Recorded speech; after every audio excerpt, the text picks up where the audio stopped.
আজ গিয়েছিলাম আমাদের পাড়াতে এক দাদার রিসেপশন ছিল, তো চলে এসেছি আমরা লজে। আর এদিকে নিচে ওদের যে ফটোশ্যুট করা হয়েছিল সেগুলো সুন্দর করে সাজানো ছিল। আর এটা হচ্ছে কৃষ্ণ রাধার একটা মূর্তি দেওয়া আছে। আর এই যে দেখছো নতুন বউ, তোমাদেরকে দেখিয়ে দিলাম। তারপর চলে এসেছি খাওয়া দাওয়া করতে।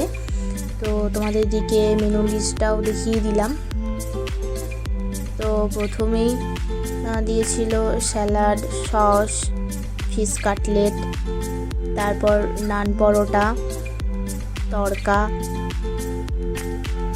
আর একটা দিয়েছিল পাঁচমেশালি তরকারি, ওই ফুলকপি, বরবটি, গাজর এসবল দিয়ে। তারপর দিয়েছিল চিকেন রেজালা, আর মাছও ছিল। আর তারপর দিয়েছিল ফ্রাইড রাইস, পাঁপড়, পায়েস, সবশেষে সন্দেশ, নলেন গুড়ের রসগোল্লা। আর এটা হচ্ছে তারপর দিন সকালবেলায় আর একটা দাদার বিয়ে হয়েছিল, তো ওইদিকে নতুন বউকে তোমাদের দেখিয়ে দিলাম।